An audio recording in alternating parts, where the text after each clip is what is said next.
Hello and welcome to Traditional Painting the Digital Way. This is where I use digital painting apps to teach traditional painting techniques. This is part 2 in my Wind Mountain series. And in this video we're going to be talking about finishing up the middle ground and the foreground and how you would go ahead and finish out this painting. The app that I'm using is Infinite Painter for Android, and we're going to go ahead and put in some of the middle ground bushes here, and also we'll be working on the fence. So I wanted to go ahead and add the bushes that are along the fence first, and they'll be in the middle ground, so they'll be a little bit more intense in color and darker. And then I want to go ahead and add the fence in front of those bushes. And so I drew in the fence, and if you're going to draw it in one-point perspective, then you need to make sure that the fence posts closest to the edge of your painting are bigger and larger, and the ones that are close to the middle of the painting are smaller, and that is your one-point perspective there. And then I'm working a little bit more on the boards in the background. Then we want to go ahead and kind of start on the foreground. And so we want to go ahead and add a darker, more intense color to the ground for the foreground. And so if you're following along with traditional paints, you can use some burnt sienna, white acrylic gesso, and some burnt umber. And you can even throw in dioxazine purple if you want, just to make it a more intense color. And then I went ahead and added a few more bushes in the middle ground. You can kind of work back and forth. You don't have to, you need to have your background pretty well done, but the middle ground and the foreground, you're kind of going to work back and forth and add different elements to those layers, because you will have to kind of add a little bit more detail to the middle ground, and then the foreground will be sort of the most detailed.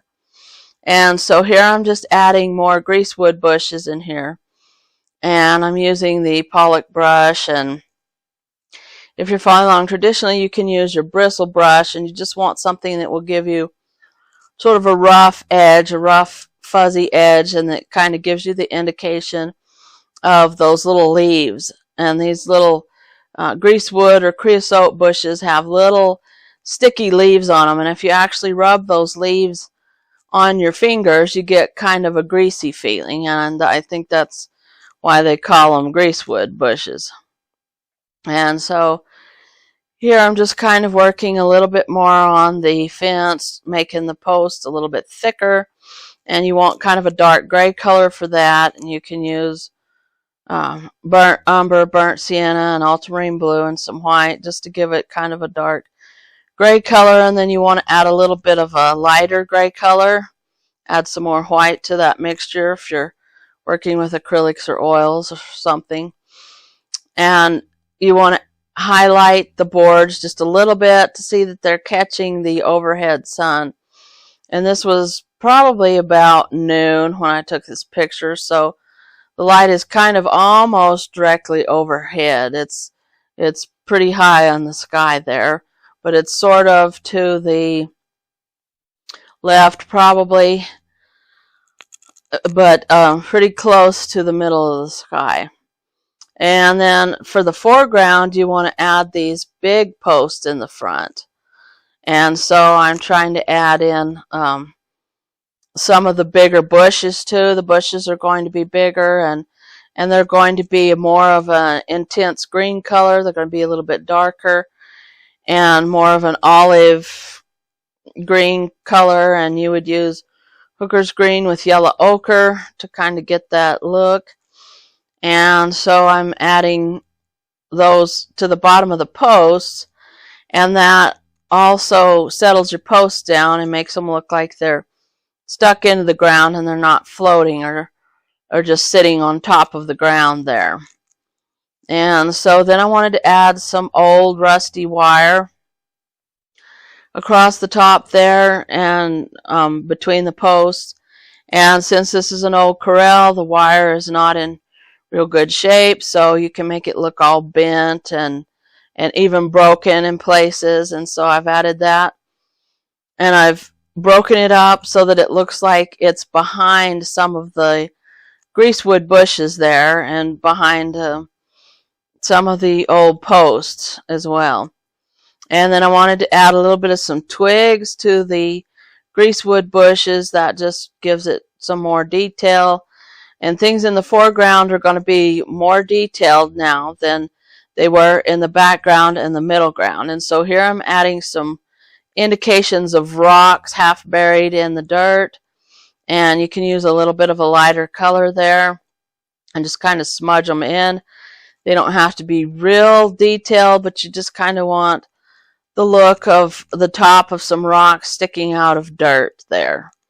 And then I wanted to add the little yellow flowers that bloom on the greasewoods, and so I added a little bit of that to the bushes that are here in the front in the foreground.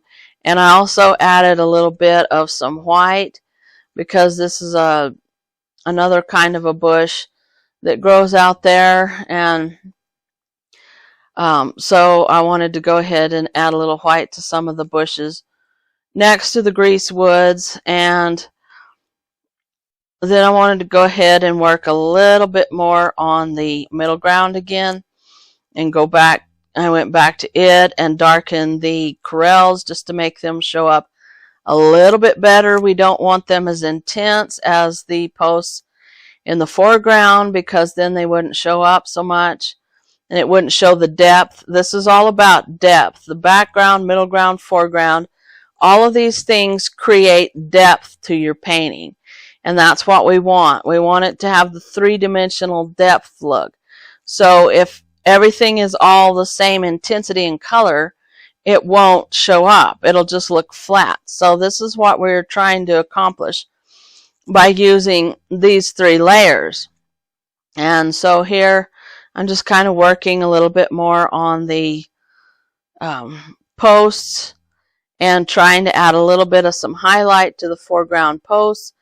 And the highlight is going to be more intense. And then we hit a bug again. And this is a bug alert. We ran into a bug. And so what you have to do is go and get your last saved picture there. And you just have to do this. You have to go and get it and import it in. And so all the time you must save and export at each stage of your painting so that when things like that happen, you don't lose half of your painting, see? And so that bug hit me twice there. And so fortunately, though, I had saved each stage pretty much. And so it didn't mess me up that much. And that's what you have to do when you're working with any digital program. But if you're a beta tester, you especially have to save often and frequently. But I would say just do it with any digital program because all of them crash, all of them have bugs. No matter how stable they are, something will trigger it and make it crash. And so you just have to save it after each step. And that's what I'm doing here to try to make it save the highlights because this bug just kept happening. And so I had to save each stage and export it out and then export it back in and just keep doing that and just till I got where I wanted it to be. So this is also a little lesson on what happens when you're a beta tester, you hit a bug in your program. Just don't expect things to save. Always expect it to crash, so save each stage. Always do it. Just always do it. I know that I get lazy sometimes and don't want to do it, and so then I run into all kinds of trouble. And so here I keep having to export it in, because of that bug that kept hitting me. And it seems to be better now. I think the latest versions maybe have gotten rid of that bug. So I just went ahead and signed it and called it good. And I hope that you learned something about three-dimensional, putting it in your painting, 3 dimensions, making it look three-dimensional, and adding the different stages into your painting. So stay tuned for a brand new painting coming soon. If you want to see that, hit the subscribe button.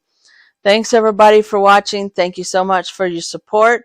If you have any questions, just leave them in the comments down below, and I will catch you later.